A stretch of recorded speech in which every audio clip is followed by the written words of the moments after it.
Bonsoir Franck Riester. Bonsoir. Merci d'être sur le plateau de Merci BFM TV. Vous êtes député maire UMP de Coulommiers en Seine-et-Marne. Et nous retrouverons dans un instant en duplex de l'Assemblée nationale Jérôme Lambert qui est député socialiste de Charente. Je le disais, deux personnalités atypiques chacune dans leur camp, puisque vous, UMP, vous votez oui au mariage pour tous. Jérôme Lambert votera non, on lui demandera les explications et on vous laissera débattre. Qu'est-ce qui vous a décidé à franchir le pas? C'est pas facile d'être minoritaire dans son camp, surtout quand il est si déterminé, si engagé dans cette bataille. Oui, mais vous savez, sur un sujet de société comme celui-là, je crois qu'il faut se prononcer au-delà des clivages politiques, se prononcer en conscience et puis en mesurant ce que veut dire ce texte en matière politique, en matière juridique, en matière d'avancée des droits, justement, pour les personnes qui sont concernées. Et ce texte, sur le fond, c'est un bon texte parce que c'est des droits nouveaux pour les uns, les couples homosexuels, sans en enlever aucun aux autres, les couples hétérosexuels. Il faut que les téléspectateurs sachent que, après le vote de cette loi, un couple hétérosexuel qui se mariera n'aura aucune différence par rapport à avant le texte. En revanche, pour les homosexuels, ça sera de grandes avancées. Des avancées en termes de droits pour le conjoint, des avancées en termes de protection pour les enfants qui grandissent dans les familles homoparentales. Lorsque vous expliquez ça à l'intérieur de votre famille, on reviendra sur le fond dans un instant, mais comment ça se passe? On sait que Jean-François Copé a conduit une délégation à la manifestation. Comment vous avez vécu cette manifestation? C'est vrai qu'ils se sont mobilisés. J'ai dit que moi je regrettais qu'il y ait des personnalités de ma famille politique dans les manifestations. Moi, je ne suis pas allé dans la manifestation parce que je pense que la place des politiques n'est pas dans la manifestation. La manifestation, c'est un moyen d'expression démocratique tout à fait légitime.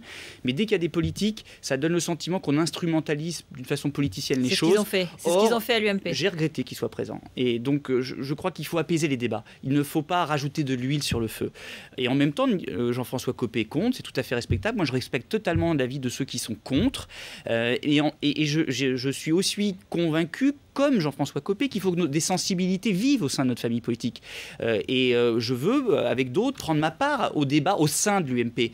C'est pour ça que je fais partie d'une motion, France Moderne Humaniste, et c'est pour ça que sur un sujet comme celui-là, je me sens à l'aise à défendre mon point de vue. Surtout qu'il y a un grand nombre d'électeurs, de militants et de sympathisants de droite qui sont favorables au texte, et des sympathisants de l'UMP.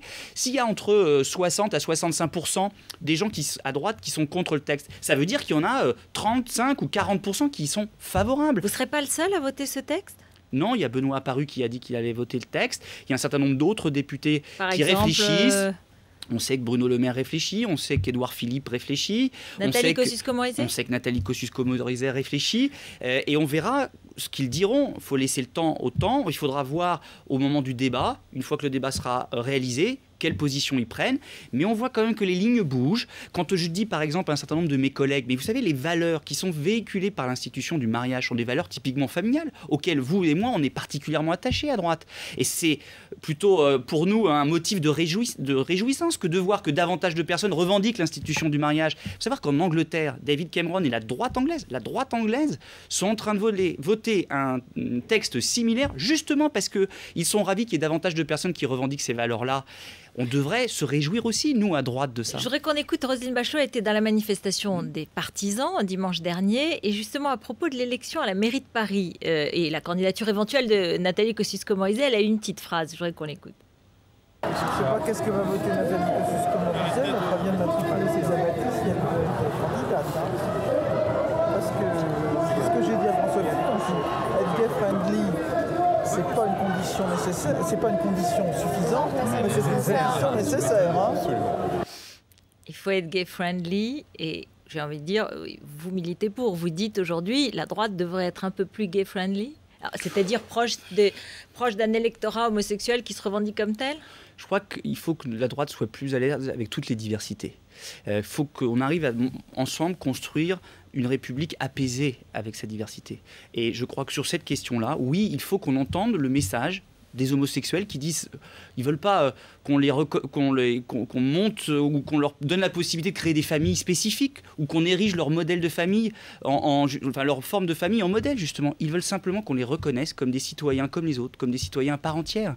Et je crois vraiment que à Paris comme ailleurs, vous savez, moi je suis maire de Coulommiers, je suis un élu du monde de la ruralité et j'ai vraiment le sentiment que ici aussi, on a besoin de plus de fraternité, de plus de liberté, d'égalité. Et je crois que ce texte représente une véritable avancée dans ce sens. Est-ce que ce sera plus facile, fondamentalement, pour les homosexuels de vivre dans la société, d'être reconnus, et aussi dans la politique ?